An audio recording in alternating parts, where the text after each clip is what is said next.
Students, now yesterday we continue with the transport, and I told people that I have three: transport paid, transport billed, and transport charge. Now we are going to look at an example where transport is involved in a transaction. We need to come out with an invoice. So we say a limited company sold goods worth 1 million francs. It means a gross amount. Okay, the gross amount is 1 million francs.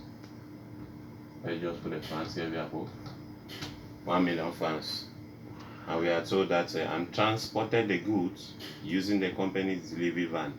If they transported the goods using the company's delivery van, means the supplier has taken the responsibility to make sure that the goods reach at the customer premises safe and in good condition.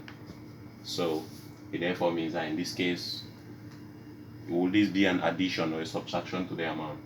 If the supplier uses delivery van, it means you will transfer the expense to the customer in the form of the invoice. And so, since he's incurring the expense, he needs to include in the amount which will pay by the customer is going to be an addition in an invoice. So therefore, we are going to look at the other conditions. We have cash discount and trade discount. So we'll begin with trade discount. Okay. So we have trade discount. Trade discount here is 5%.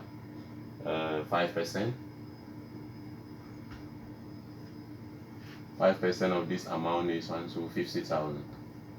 So we subtract this, and we are going to have what we call the commercial net. The commercial net. Now, 1 million minus 50,000. That should give us 1,950,000.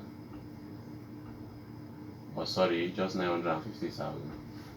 Okay, now we go to the cash discount. Now we are told that the cash discount here is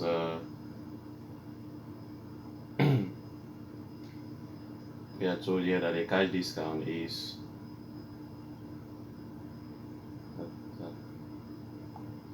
we are told here that the cash discount is 2%. So we have 2%.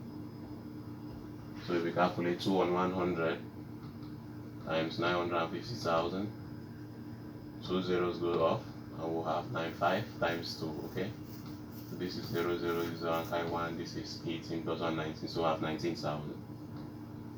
So we are going to subtract this amount, and we are going to have the financial net.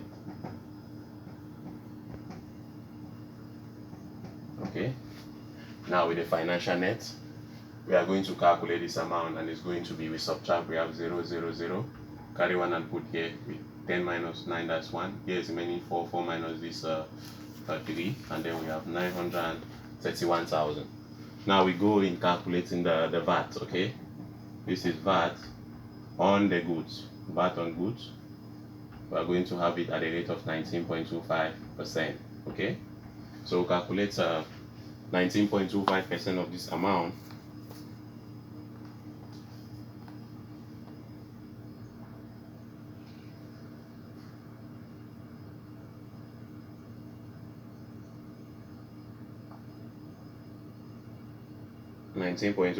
of this amount, we are going to have or we can do it this way.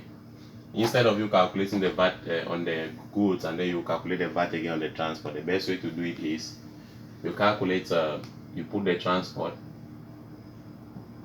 there was 20,000, and then you now calculate the VAT. Okay, the VAT will be calculated on the total amount of the goods and on the transport.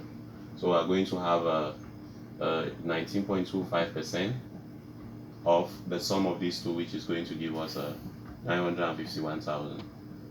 So if we do this mathematics, we are going to have 183,068. And now to get a net amount payable, we need to add. So I'm going to have net amount payable.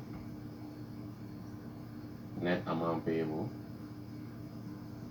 then we are going to have 1,134,068.